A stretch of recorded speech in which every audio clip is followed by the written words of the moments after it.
everyone. Welcome back to Gaming the System, the Feminist Gaming Podcast. Today we are me, Matt, Alex, and Jem, and we're going to be doing what started off as an episode purely about the infantilization of women and girls in games, but it quickly expanded into tropes and the way that women are portrayed in games in general. But before we get onto that, it's been quite a while since we checked in on what each of us are playing. So I want to ask you both, what have you been playing recently? Jem.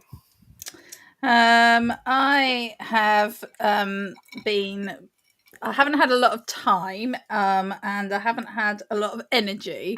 So I had to put Horizon New Dawn on pause because I just couldn't keep up with the energetic, like having to click things at the right time and press all the right buttons was too much for me to handle, like after 9 o'clock at night. So I haven't played that as much, although I did dip back into it earlier this week and just remembered how much I like it. So instead I've been doing some builder games and some but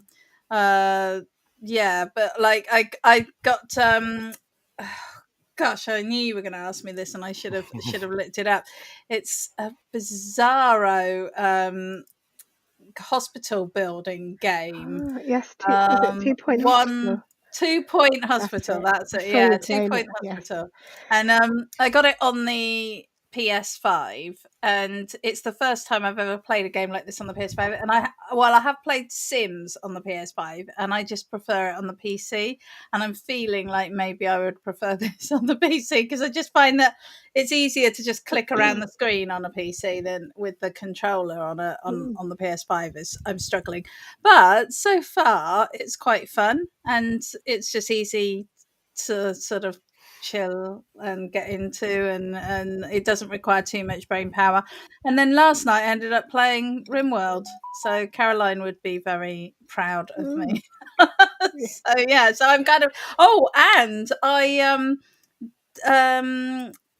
went and sought out very old school StarCraft, and you can actually access the second StarCraft 2 for free online now. So it took me hours and hours on my crappy internet connection, but I downloaded it and played through one of the first sort of challenges on that. But it was very satisfying when I logged in, because I played it years and years ago when it first came out, and when I logged into this new system I didn't realize that it remembered who I was or anything. So I logged in and I was sort of expecting it to be all fresh and new, and it just spent the first 5 minutes just rolling up achievements I'd already done, because when I played the game before I'd done all of it, and I was like, but I can't remember anything, so I've had to start from the beginning. So a bit old school this week for me.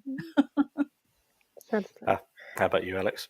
Well, I have you'll be sad to hear I've long since abandoned Elden Ring, much like I did Skyrim. Very much enjoyed playing it, loved it. One day just up and left, have never touched it again. So that's going to be, I might come back to it, but I have been hankering for some easier games, let's say, because Elden Ring's not exactly an easy chilled out game to play. So I decided to have a look and see if Human Fall Flat had any more levels, because I just felt like having a laugh and a bit of a time messing around with my other half, because that's a great game to sort of mess around with your friends in. And there were a couple of new levels, so we spent the weekend doing that. Laboratory is my new favourite level. That's, you can have lots of fun with magnets there. And then also we decided to dive into Untitled Goose Game. I don't know if either of you have heard of it, but it's set in this tranquil English village with lovely villagers going about their day, and you play a horrible goose, quote unquote, and you have to go around and just basically make their day horrible and just mess everything up and honk. And it's hilarious and good fun. It's kind of a stealth game if you think about it hard enough, because you have to sort of sneak around quite a lot. But love the music in it as well. It's kind of all classical music but reworked, and it's very playful, and it only plays when the goose is doing something mischievous. So it's quite fun. I think it's made by some people in Australia. They just came up with it on Slack, I think, while they were trying to decide what to do for a new game. This was a couple of years ago, I think 2019. But I definitely recommend it to you both if you fancy a laugh. I have actually been chased by a goose in the real world, and they're quite scary, terrifying. Yeah. But yeah, we were intending it to play co-op online, but you can't, so you have to wait to play couch co-op, or you can play it single player. But either is hilarious, so I would recommend it. Yeah. I don't know whether it's an old wives' tale is that a goose can break your arm. I thought that was a swan. It's a swan. I've always been told it was a swan, but I could be wrong. Well, I think either of them probably could, given how much chance. Yeah. What have I been playing? I have been on a nostalgia trip with old Call of Duty games. I play because Modern Warfare 1 and 2 have been remastered, but Modern Warfare 3 hasn't. I had to go and buy an old PlayStation 3 so that I could play these old games, and it's so much simpler when you're a teenager with just not a care in the world. So playing those is just absolutely epic. I've just restarted Advanced Warfare, which I think is probably one of the best. Kevin Spacey is an excellent actor, but he is a sex pervert. But that doesn't stop his work being pretty good. The two things can be true. So bad Kevin Spacey. The thing I'd been playing before this was have either of you watched Attack on Titan? The anime I feel like series? I have, but can't remember. So probably. It's so epic and perfect and brilliant, and it was all written, and there's a graphic novel written and illustrated by the same guy who was 25 when he did it, so I hate him for his brilliance. But swinging around fighting these massive awesome monsters I've spent so many hours doing, and that is what led me onto the infantilization trail that led into this episode. So I'm going to start playing you some audio that is indicative of what a lot of particularly Japanese-made games, what their female characters sound like. もう一つのドイツはどんなとこだろう。どんな人たちが住んでいるんだろうっていつか訪ねてみたいと思っていました。で、強引すぎました。もし気が変わったら声かけてください。このふざけた文章に何の意味があるんですか? Now, how old does that sound? About 3. Yeah. Yeah. That's a problem. That's a real problem. And just all the way through playing it, and just that, it's really unsettling how it's the start thing is how to describe it. You've got a female character, and they're young, but ambiguously young. You don't know if they're above the age of 18 or they're below the age of 18. But they leave that ambiguous, and they show their appearance, and they give them that kind of voice that it just feels really like they're going, yeah, that's what people want. We're not allowed to do it explicitly, but we're doing it implicitly. Is that something that either of you get a sense of? I think it's something that I've seen in like Japanese anime and things before. Not that I've watched much anime, but I can. Their voices sound very similar, definitely. I've watched quite a bit of anime, and yeah, I mean it's a pretty standard for that genre. Is the sort of the schoolgirl, ambiguous schoolgirl, and even when they are definitely school, because I've watched some where they are set in stories where they're set in school, or the kids are clearly at school, and even then they're just it's very unclear as to how old they are, and they're at once sort of sexualized and adultified, and they wear very short skirts and stuff, whilst at the same time being very childlike, and with these little voices and knee-high Big socks, eyes. and yeah. I've got a little image of this we'll probably show this image a couple of times, because I thought I'd save time by making it a collage of a couple of characters that I could class in this ambiguously aged bracket. Stand by. Go. Right, can you all see that? Yes. So the girl on the left is from Attack on Titan. Her name is Historia. And then we've got Harley Quinn, Lara Croft, and I can't remember her name, but she is the daughter from Grand Theft Auto 5. And would you guys agree that these are ambiguously aged looking characters? Well, they're all reasonably young looking, as in under 30, if you can class that as young. But yeah, I mean, it's difficult to tell because obviously some of them are very sort of caricatured and cartoonish as well. I would say that, I don't know. I would say that the Grand Theft Auto character is probably the one that looks the oldest. Mm-hmm. She definitely looks like she's in her 20s to me. And then I know that Lara is, so that's influencing my view. But the other two, I think, yeah. I mean, Harley Quinn is a really complex character anyway, so it's always a bit difficult with her, but yeah, the first character could be, it's really hard to tell, isn't it?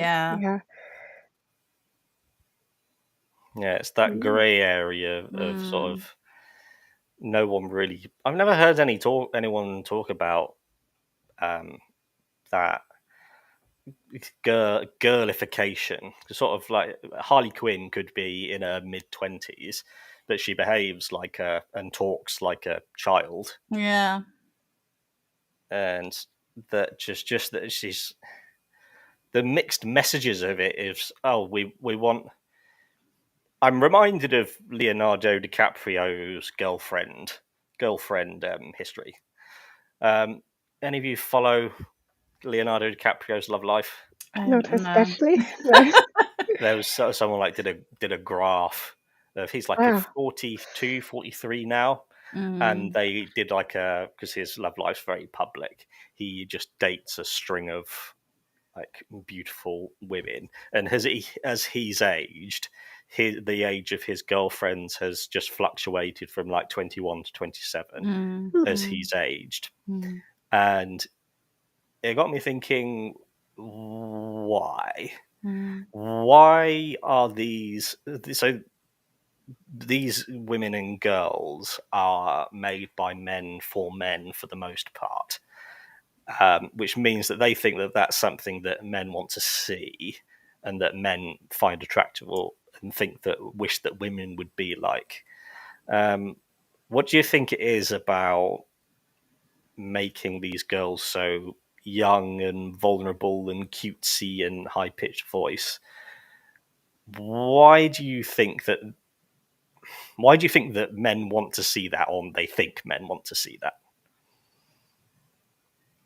I say that I guess that they can feel like they're the ones in charge and more powerful, and just the more assertive characters within the space, I suppose. It's about dominance and power and control. If you're looking at it from that side of things, which is probably quite negative, but I expect, Jem, your answer's going to be fairly similar, but I don't know. I mean, in anime, it's fan service.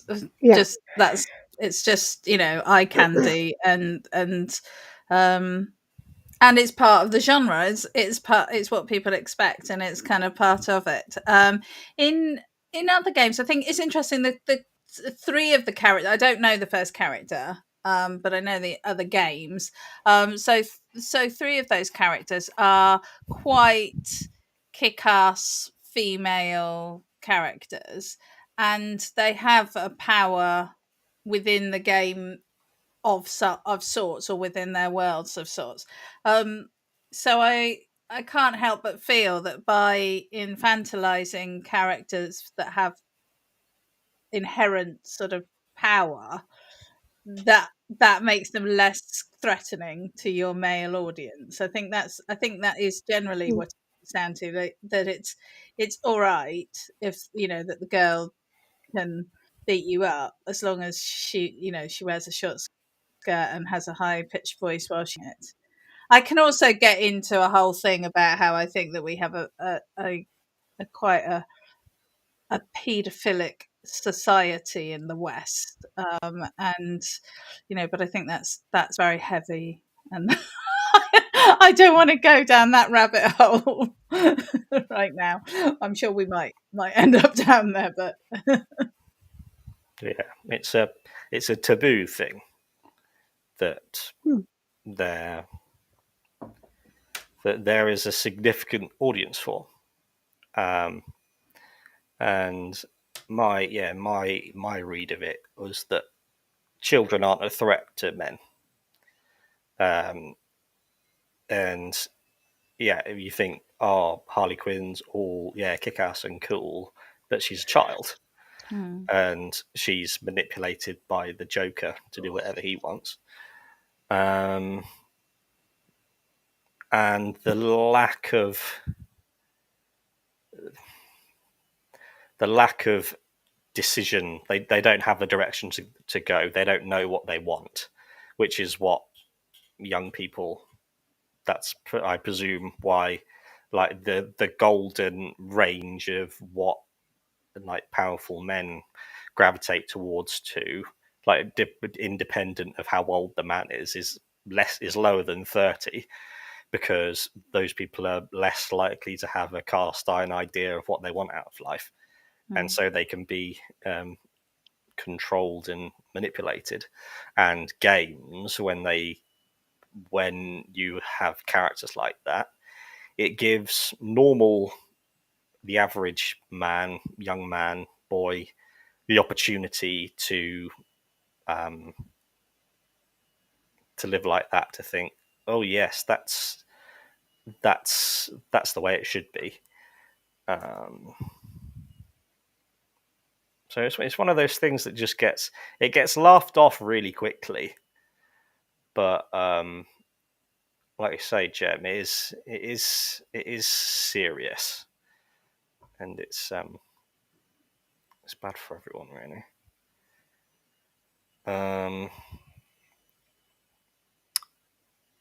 I think we'll move on to, it's easier to be a bit more.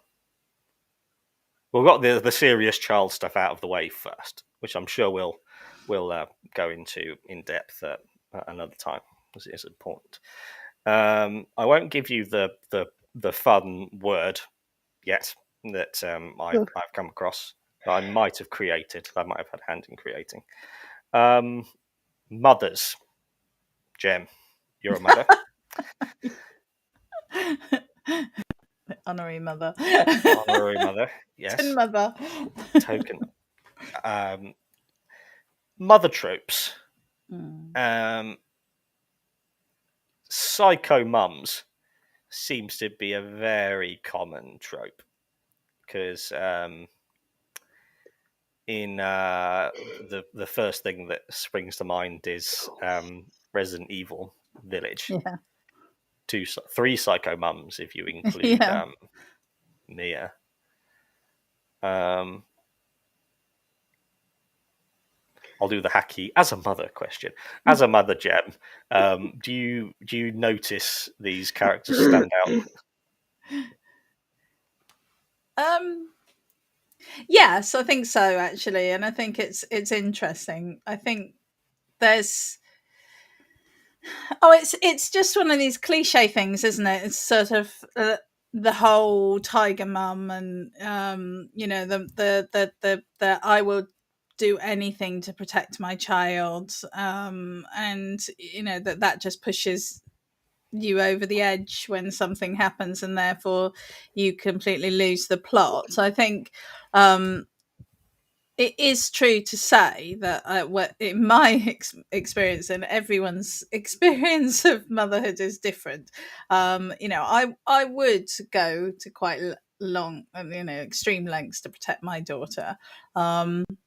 But I would like to think that was a perfectly reasonable sort of behaviour. And I think where the problem is in these games is that there's some sort of, it's like on one hand you want the mums to be like that, you want them to kind of commit 100% to their progeny, and then on the other hand they're like psychos because look how bonkers they get when you try and sacrifice their child, or and I also think and I think we would need to do a trigger warning for this episode, but I also think that there's too much sort of casual child loss that goes on in games that's just kind of chucked in there as a cheap an easy way to motivate someone to go out to go over the edge.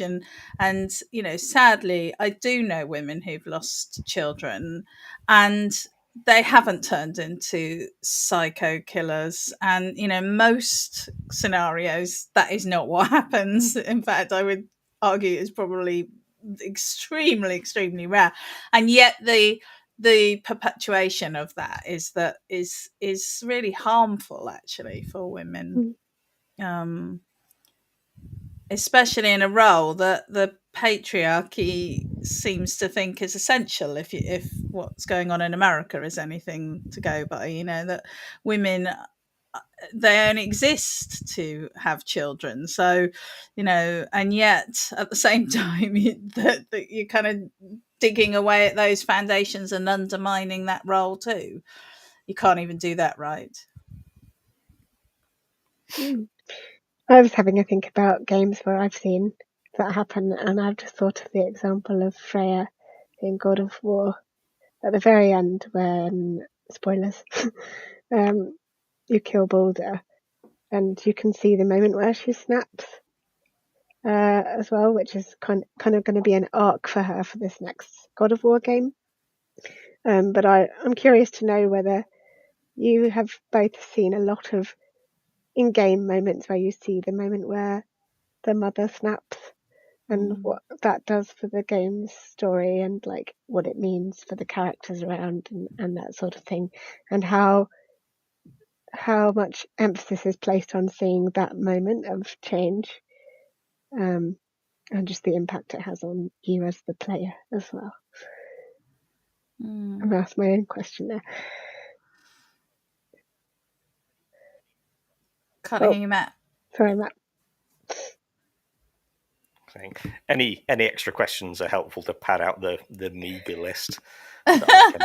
Oh. I think you both made me think of what we talked a little bit about with Horizon Zero Dawn, when they have story arcs about slavery and murder and bad things those are objectively terrible things, but they are cheapened when they are used by people who don't have the self-awareness to know when you're telling someone else's story that you have a responsibility to deliver that experience authentically.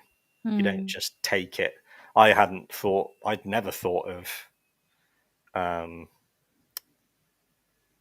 like the actual fact of losing a child, and how that is grotesquely cheapened when mothers go psycho. So that happens 3 times in Resident Evil Village, when it's sort of that's because we've got the fun psycho like Lady Dimitrescu, and so I think that's okay.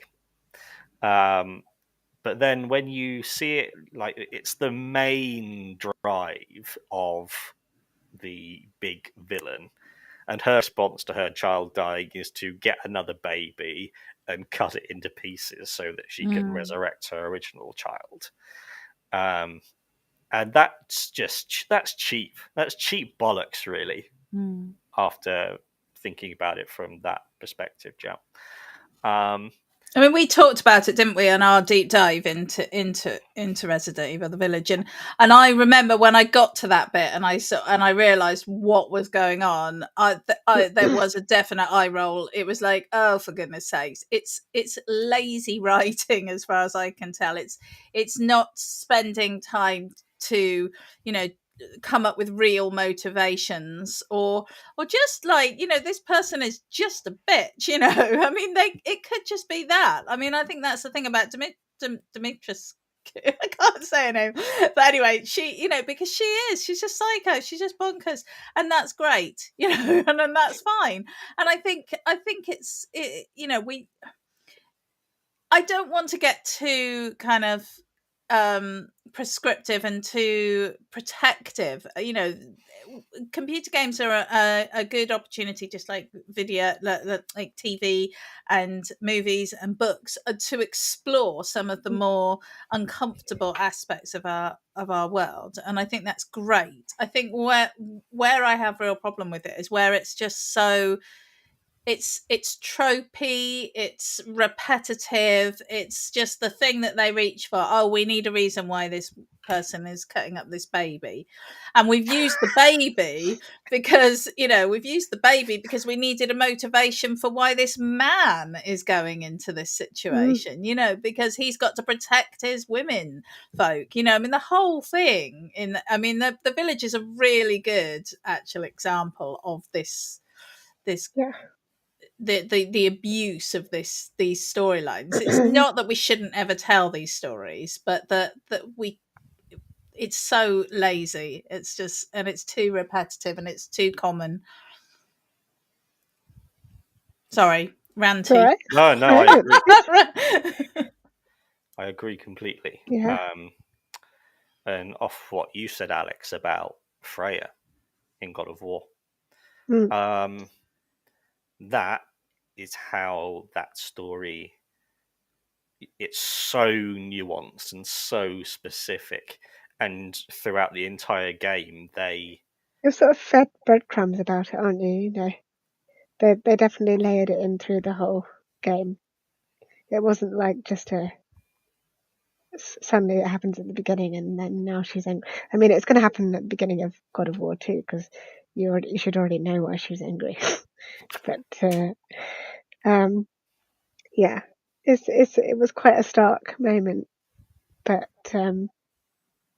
obviously, I don't know whether it actually happens in the mythology, Norse mythology, whether Balder dies and then Freya goes off on one.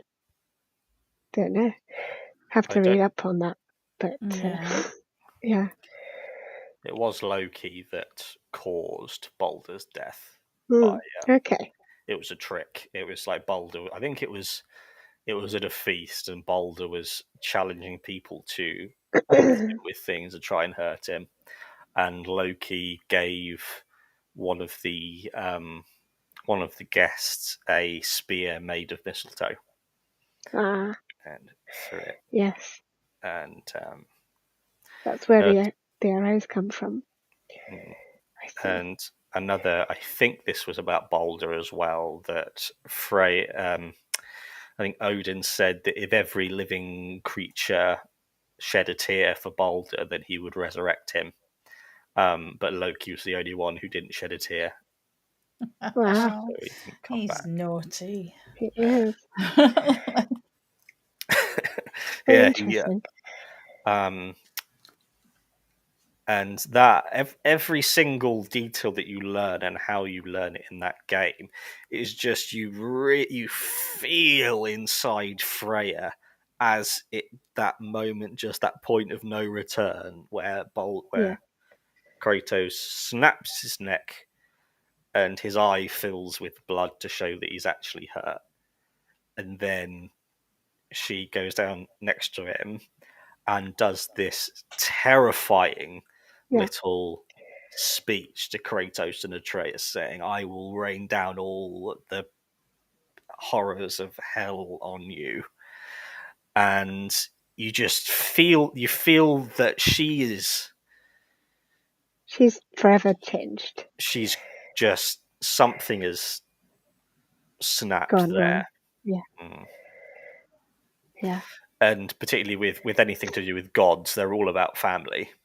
Oh yeah. And it's Kratos is just as broken, but in a different way. But I thought the moment it really sat in for me with Freya was when Kratos has just finished talking to Atreus, just after, and then Freya is carrying Baldur and walks past, and then just looks at them, and her eyes are just, she's completely fucked, completely gone. I thought, oh my god, that's terrifying. Yep. Yeah. And like you say, Jem, it's okay to just go, oh, she's just a bitch. She's behaving that way because she's an asshole. Yeah. Some people are just assholes. To be fair, she is a god, so, and they're not very nice usually, are they? But yeah. They're capricious. They can't be held to the same standards as us because they are not men. They are gods. Any of you watch Star Trek: The Next Generation? Yes. Remember Silly the episode? Remember the episode with there's like this completely barren planet, and there's this little perfect house sat there with an old man and his wife there, and they find out that the man is a god creature who killed an entire race with a thought. Oh, that's such that.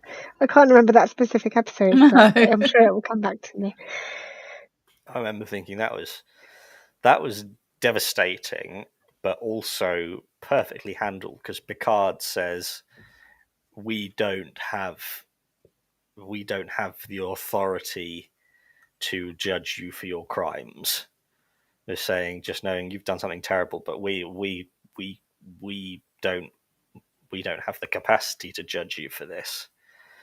And again, that's when you can bring in richness and depth and dynamic storytelling, or you can just say, baby died, now she's mad. We'll move on to another trope of this. I haven't told you the fun words yet. Making someone a mother figure is called motherfication. Motherfication. That works. Yeah. That sounds like a Red Hot Chili Peppers title. Oh yeah. Yeah, so that's the pinnacle of the session. The wife and the girlfriend, and I wonder if there's like the romantic attachment, the romantically love adjacent interest. female character. Yes, love interest. Do you think that whether a character is portrayed as a wife, a girlfriend, or just a bit of rough, whether those are what are they meant to say about the male character, do you think? I suppose it's in a way that they're like, because these characters are gravitating around the male character, it's almost like they're being idolized by the world that they're in, or the characters around them are. They're basically the center of the world that you're playing in, because everything's revolving around them and everything's sort of, just basically happening. All the characters are impacted by the main character because they are the main character. There's the clue in the title there, but I think it's just kind of backing up the idea that the character you're playing is also desirable and is going to get the happy ending probably, and going to get the partner or the love interest, and it'll all get sorted out and be super duper because that's what happens. I think I think that depending on whether it's a wife, a girlfriend, or a, what did you say? A bit of rough. Bit of rough, yeah. has quite an impact on how we view the male character. So if he's married, then we can be reasonably, usually if he's the main character, can be confident that he's reliable and reasonable and a family man, and it ties all these things. Whereas, like, depending on his age, if he's got a girlfriend, then maybe he's a bit more carefree and a bit more, that he's not settled down yet, so he could be lured off by another female character, and I think obviously if he's got this sort of just casual relationship going on, then that tells us that he's a player, he's a bit of a lad, there's a lot of characterization that's built up by these female characters that has absolutely nothing to do with them. And I think that's, they're just props in that scenario to prop up the main character. And again, it's not all bad, because like these kind of tropes and stereotyping and all of these things are shorthand, aren't they, for telling a story quickly. Like, we get a quick idea of who these people are from those kind of things, just like we do from the way that somebody dresses, or I was going to say like accents, but I think that's really inappropriate actually. But so we can get an idea of somebody through this shorthand, and that's valuable and important, because we don't want to spend hours in our games having to read backstory. But again, it's just, it would be okay if it was balanced out more, and if we had more female protagonists, then maybe we'd be talking about boyfriends, husbands, and bits of rough. Yeah. It's a gender neutral term, which is exactly why I used it. That's so interesting. I don't think I've played a game that's featured a side character that is a husband or boyfriend that I can think of. I don't know. It's always been a girlfriend or a wife, which is interesting. But then again, sorry, Matt, you go. That is such a good observation, because if Lara Croft was married, how would it would the men completely change their how would the character. men playing it think I could have her if this was real? She's available and I could have her. That's part of it. And also, it would be a bad setting a bad example, wouldn't it? If you have these like women who are married or have partners or families and they're running off around the world having adventures, you can't do that. That's not appropriate. No. And I have to do it at home in the kitchen. I mean, it's really interesting. Actually, I wrote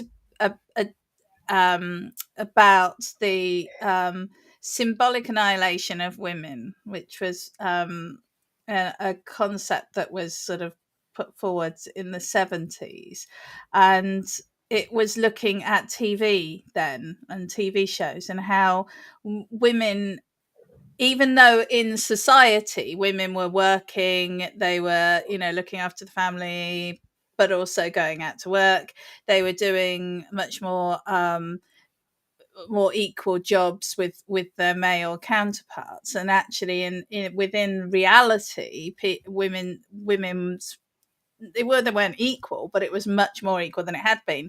The TV shows continued to portray women in roles where they were mothers or they were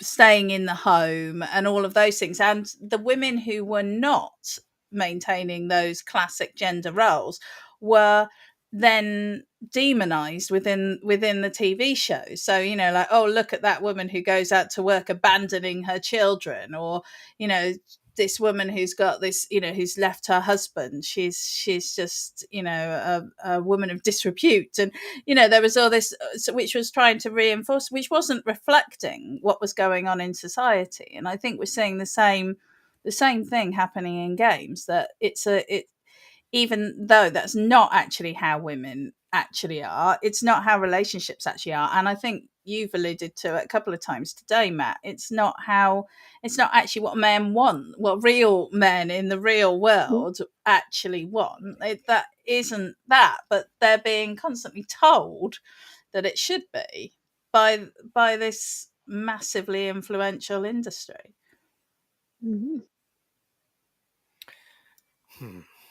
It makes me think about how media is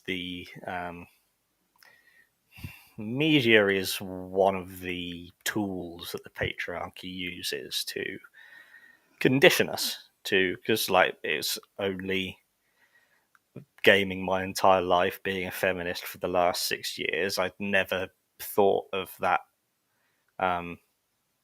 You never see female characters with a boyfriend or husband, and how they can be badass, but it means they're only if they're in their early 20s and skinny and white and beautiful. But everything else from that is wives, mothers, girlfriends, daughters, and how that's what reality. This is reflecting reality, and if you're not conforming to this reality, then there's probably something wrong with you.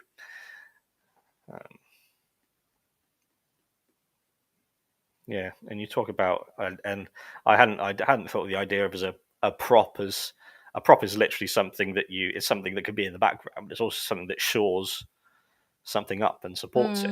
And I hadn't thought of that until you said that. To be fair, we also haven't, I know we've touched on it in other episodes, but there's also like LGBTQ characters to consider as well. And I know obviously The Last of Us has done lots of things to push that in the right direction, which was great to see.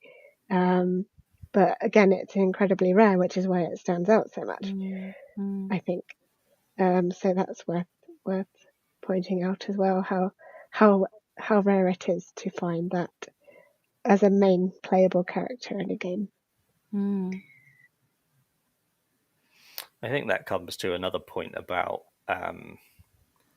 how it's made to be a power trip for the men who play it. All the women are beautiful and available and have no purpose other than to be a prop for you, and so you don't have to you don't have to worry about actually interacting with real people. And I had such a good point lined up, but it's it'll come back. It'll come back. Again, talking about how women are cheapened, given a cheap deal, because do you find that is it something that you just completely used to now and don't really think about it, or do you see women in games regularly where you go, that just makes us look bad, or that's so pathetic and lazy that they've written a woman like this? I hated the character of Sam from the first rebooted Tomb Raider in 2013. Because you just had to go and save her all the time, and she just moaned about everything all the time. Although admittedly, it's probably how I would behave if I was stuck on an island in the middle of the Japanese Sea or wherever it was. I literally wouldn't have the first clue about how to survive or how to fire a gun. So I'd probably be very much like Sam, but I found having her as a character and someone that Lara had to look out for and rescue all the time was incredibly annoying. But I don't know if that was just me, but that's the first thing that popped into my head when you said that.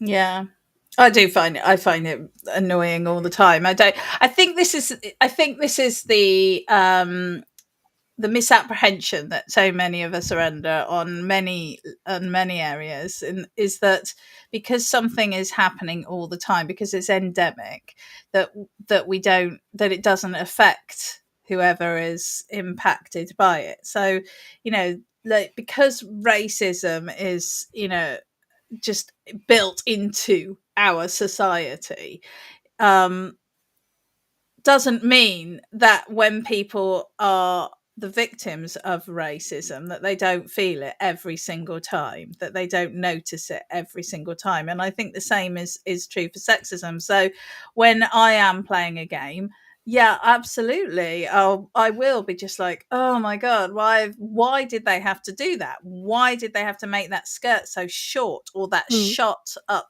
her skirt, or why did they zoom in on her chest? There's so many moments, and for me it's really jarring, and it takes me right, it really impacts the game. And I think I'm more sensitive to it because of what we do here, and because of my politics and my beliefs. But I do actually think that most people who are the target of that are seeing that. And even when I'm not reacting to it with my feminist hat on in that way, then it's still having negative impact on my body image or my self-esteem and all of those things. Like, oh well, I'm 45, so I might as well just give up now and just like lock myself into the house and never do anything, never go anywhere, because I basically don't exist as far as the world is concerned. And it certainly shouldn't be gaming.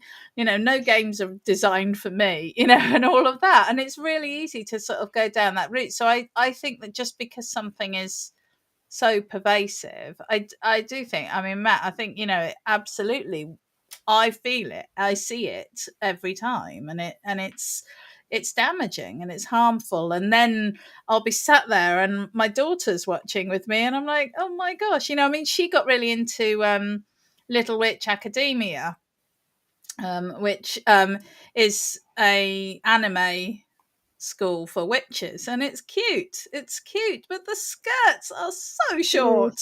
And there's that whole anime little girl thing going on, and it's awkward. And the same with I can't remember what it's called.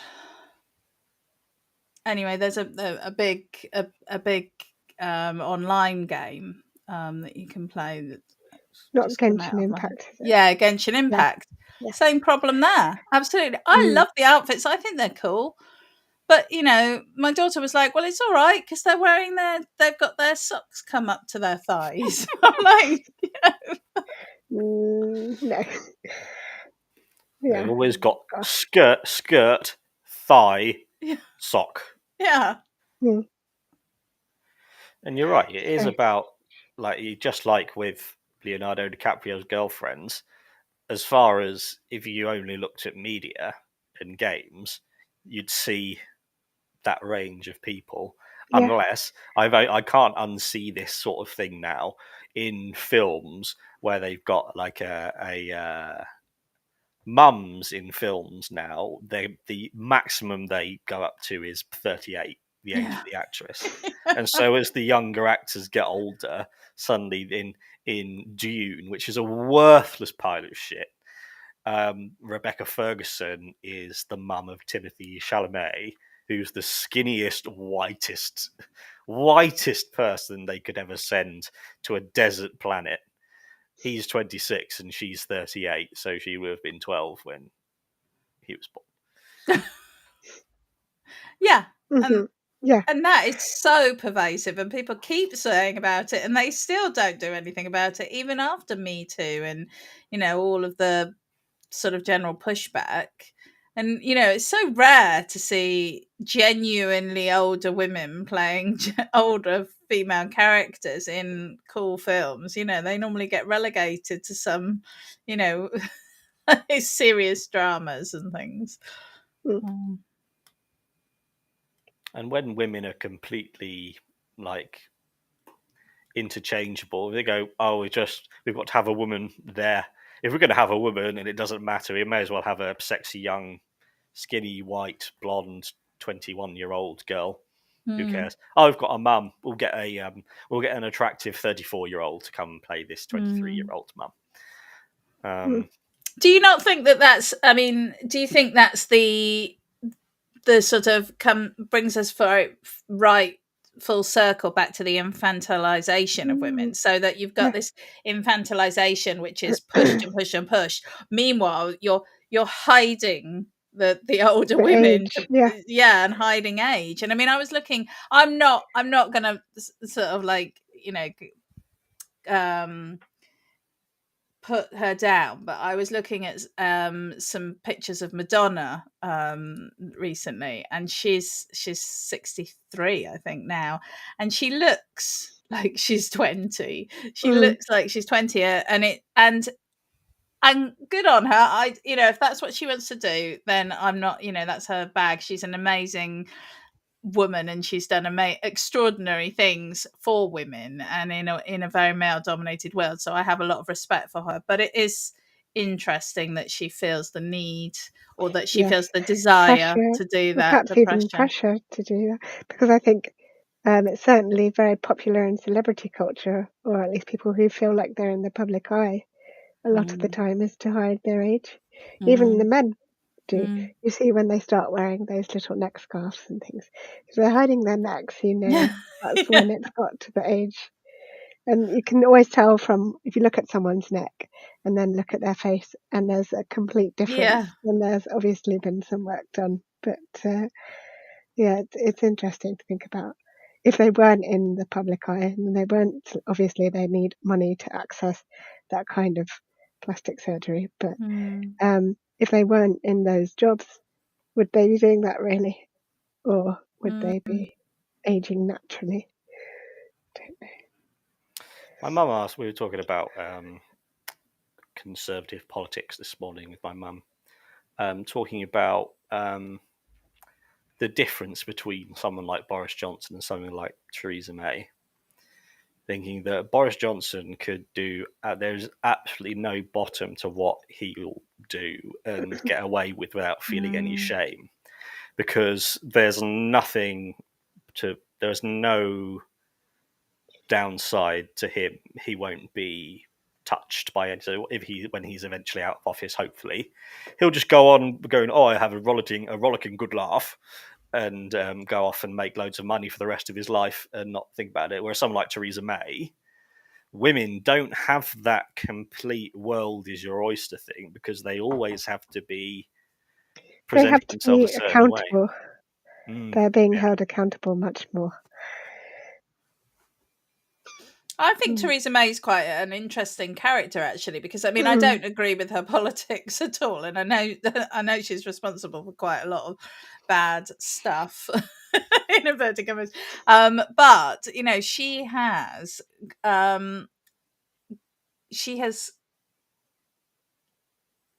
not gone into hiding. She's stood up and tried to hold Boris to account on a number of times in the House of Commons, and I think that is brave, because I think, you know, many, I mean, you never see David Cameron doing anything, you know, or apart from volunteering at a fucking food bank. What the fuck? He was prime minister, and then he goes, "I've been working in a food bank for 2 years." That blew my mind.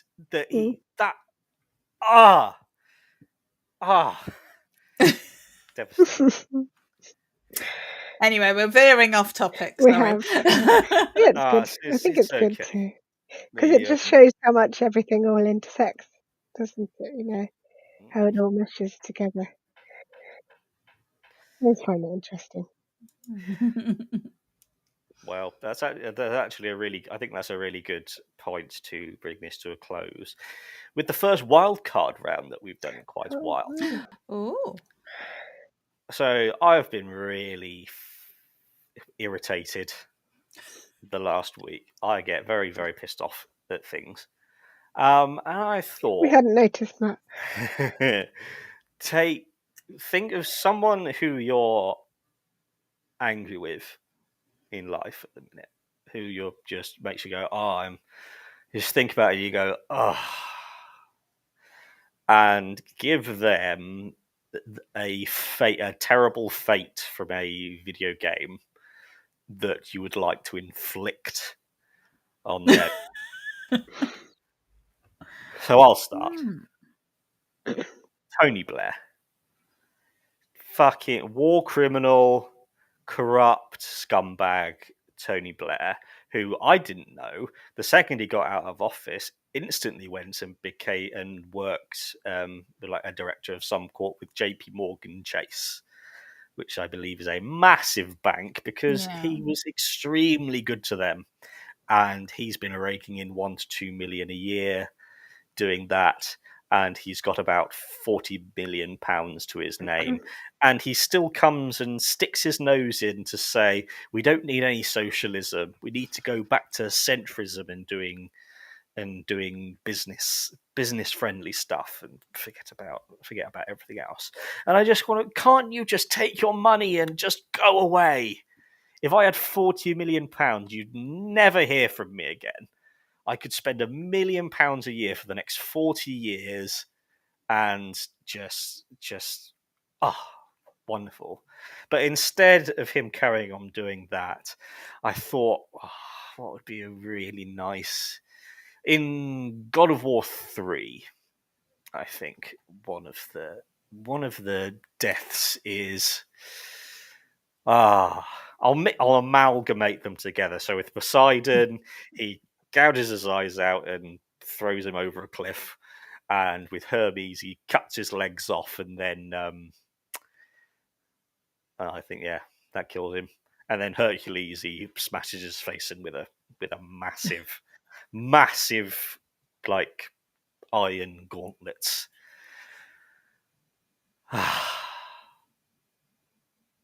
So that's my answer. Who wants to go next? I could go next if you like. Well, this is very heavily influenced by the tennis match that I've just watched.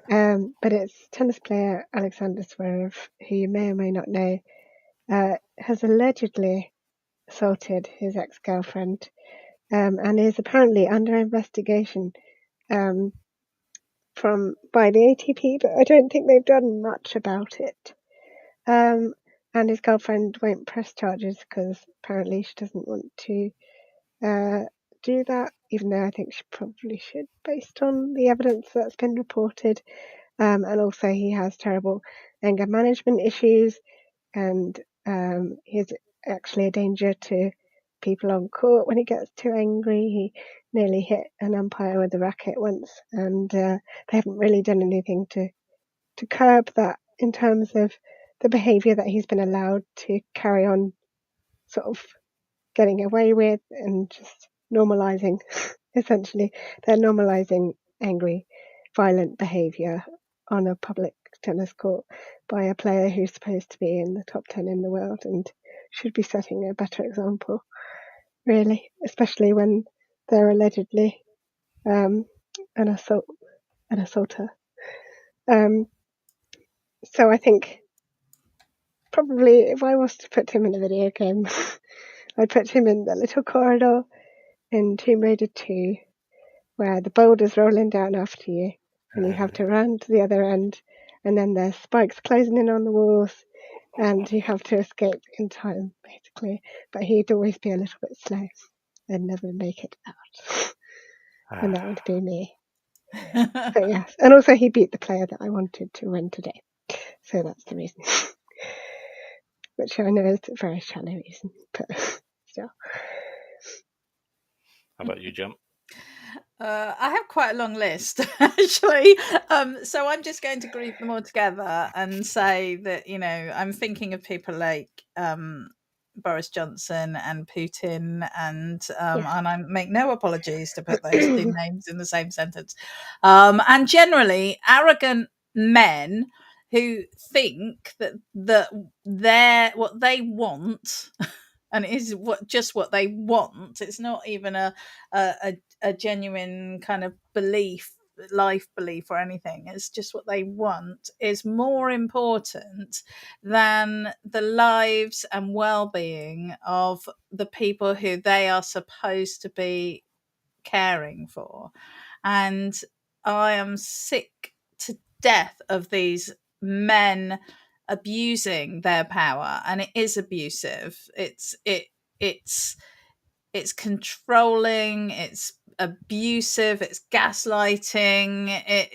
Everything about it is just horrible, and it makes me so angry because I feel that how can we deal with male violence, which is catastrophic in our world, when the people in power, the people who are living in massive great palaces and sending people to their deaths on their behalves, and or who are making decisions about whether these people get the money or those people get the money, all these people, how can we protect somebody in their home from their abusive partner when or young women out on the streets, when these are the people who are running the world, and these are the people who are making the decisions and getting away with it. And it's horrifying to hear that Trump may well run for the next US election and may well win, because these are the people who are extremely problematic in our society. So I would like to put them into the house with Lady Dimitrescu. And leave her to her and her daughters to deal with one way or another. And I think that would be a fitting situation for them to indeed think about their sins. Put us to shame, Jen. It's good. That'd be nice. Put them inside, lock the doors, don't give them any weapons. No. And see how what a TV show that would be. Definitely no save points. No save rooms. A corrupted save. Yeah. I'm glad we did that, because I think collectively there's so much to be angry about. And particularly men are supposed to be angry.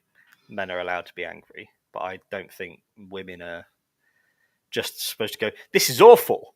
This is awful, and no one's doing anything about it. It makes me feel insane that everyone isn't already eating the rich. With that, I think we'll bring that to a close. Thank you very much, everyone, for watching or listening.